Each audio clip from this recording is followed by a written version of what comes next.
And with that out of the way, we can go right ahead and talk about LeBron James as well as the Los Angeles Lakers because, they are a huge topic in free agency. As I've said before, and I've said several times, the Lakers, they think they're going to get every single player under the sun and just out miraculously think they're going to get every single player under the sun and eventually sign whoever it is that they want to sign. It's something that happens every single time in the offseason with the Lakers. It's a little bit repetitive, it's a little bit annoying, but now with given LeBron's decision, I think it might be a little bit more plausible to believe that. Now, I'll explain why. So, LeBron, he declined his player option, and the reason why he declined it is because he is expecting to take a pay cut. And what this pay cut is going to do is essentially allow the Lakers to sign all the talent that they need to create a good roster. Now, that's what you think. However, they want the Lakers to go all in. They want the Lakers to go all in on one player, and there's a lot of speculation that the player is going to be between Donovan Mitchell or Klay Thompson. Given how the Warriors, I'm going to talk a little bit more about that in the fourth segment, but the Warriors and Klay Thompson couldn't come to a contract agreement, and so now he is going to test the market in free agency, the Lakers being one of the options. Now, Klay Thompson, I believe he's had several relatives in Los Angeles. Yes, he is from LA. His dad has connections with the Lakers, and LeBron also called him to pitch for the Lakers.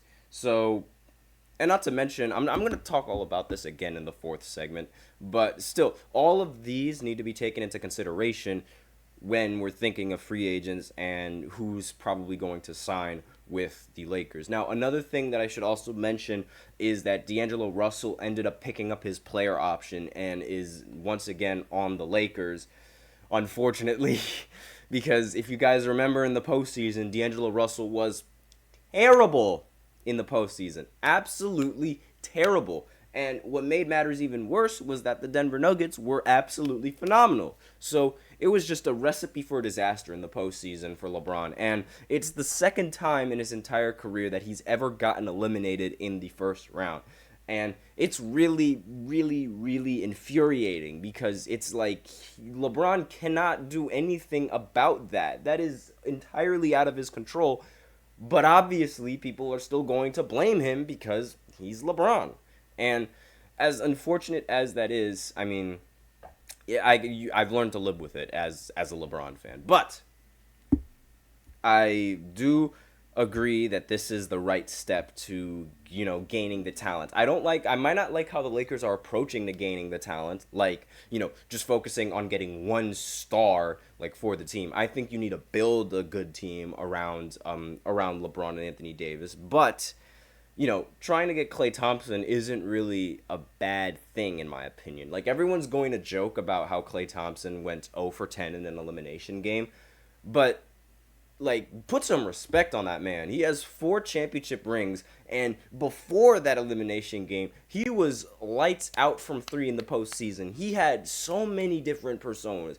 Game 6 Klay, that was one of them. Game 6 Klay, headband Klay. What other ones are, I don't even remember all the names, but he was a ridiculous athlete in the postseason, and he's always been a phenomenal shooter. Put some respect on the man. Just because recently he went 0 for 10 doesn't mean we gotta completely tarnish him and his legacy and what he's done in the postseason. 37 points in the quarter, that wasn't in the postseason, that was in the regular season, but still, that's very impressive.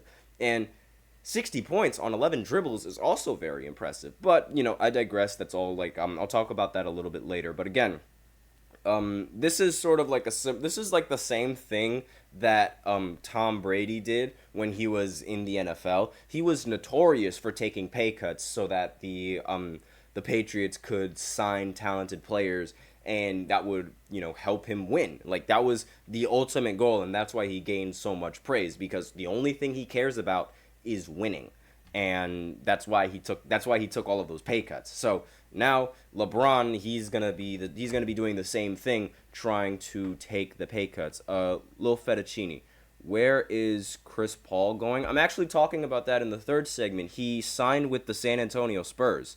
That happened. That happened yesterday. He got waived by the Golden State Warriors, and he ended up signing with the Spurs. So there you go.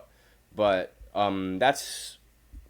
this is sort of like my opinions on like the Lakers and like, I mean, signing, I feel like they already have a really good sharpshooter with Kanech, but then again, obviously, Klay Thompson is just going to be, get out of here, fly. Klay Thompson is just going to be the better option because of the experience, and it would be kind of cool to see how Klay Thompson, he played with Steph Curry, and now he's going to play with LeBron James, the guy that Steph Curry was trying to beat for so many years in the finals. I mean, 4 finals appearances, 4 straight, where it was just LeBron and Steph Curry matching up against each other. And obviously, Steph Curry ultimately ended up gaining the upper hand.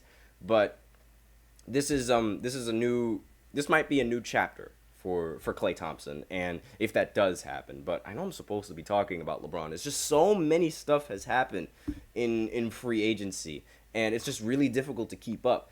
But I think that, obviously with his son getting a bunch of money as well, and declining the player option and, expecting to take a huge pay cut, it's not the worst move that LeBron could have done for the Lakers. Now, it would be hilarious that he declines his player option and then he decides to go to a completely new team in the free agency market. That would be so funny, but according to all the reports, it's stated that he has the plans of signing another contract with the Lakers with just with significantly less money so that the Lakers can acquire that talent. And I really wish that they wouldn't go the third superstar route or the third star route. I would prefer that they build a solid team like how they did, like how they had a solid team in 2020, but that's just me. And I mean, that's sort of the expectations for the Lakers and for LeBron. We'll see how this will translate and the players that they can get in the offseason, but that's basically all the news with LeBron and the Lakers. I mentioned how D'Lo, he already picked up his player option, so he's back on the Lakers. So there's the point guard that you guys needed. I understand he was horrible in the postseason, but maybe, just maybe, things will change in the future. Who knows? And now all that's left is to just maybe, if they do get Klay Thompson or if they get somebody else in the free agency market, depends on who they get. Maybe my opinions on the Lakers will change, but as you guys know, I never doubt LeBron. I have no idea how far they're going to go, but I always think they're going to make the finals when LeBron is on the team. Doesn't matter the situation. Until they lose, I never count LeBron out because for several years, he's always proven me wrong. It happened so many years. Like, everyone thought he was going to lose in Game 6 against Boston. That didn't happen. Everyone thought that he was going to lose to the Spurs in Game 6. That didn't happen. Everyone thought that he was going to decline in 2015. That never happened. Everyone thought that the Cavs, they didn't have a chance in the Eastern Conference. That didn't happen. Like, everyone thought that the Raptors were going to beat LeBron in 2018. That didn't happen. Everyone thought that the Celtics were going to beat LeBron in 2018. That didn't happen. Everyone thought that the Blazers were going to beat the Lakers in the bubble. That didn't happen.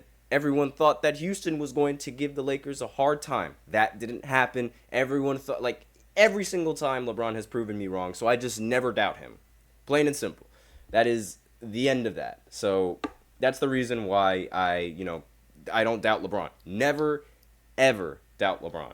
But that's all I have for the second segment. So next we will go ahead and go into the third segment, talking and answering Lo Fettuccine's question, where Chris Paul is going. And he is obviously, like I said before, he's going to the San Antonio Spurs. I'm going to talk a little bit about that and the situation that was going on in the Warriors, like with Chris Paul, and what caused him to decide to go to the San Antonio Spurs. So I'll discuss that right after this short break, but be sure to stay tuned.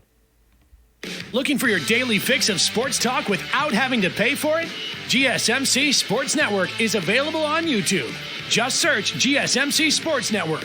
Get your fix of daily sports talk shows on YouTube, absolutely free.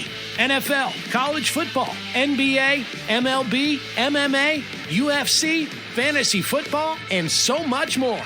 GSMC Sports Network has shows running all day long, with new sports shows starting every 2 hours. Just like on your favorite cable sports channel, except GSMC Sports Network is absolutely free. Just search GSMC Sports Network on YouTube to catch one of your new favorite shows, like the GSMC College Football Podcast, Chip Shot Football Podcast, Hoops and Heels Women's Sports Podcast, GSMC Basketball Podcast, and so many more. Check it out for yourself. GSMC Sports Network, now available on YouTube absolutely free. Search GSMC Sports Network on YouTube right now.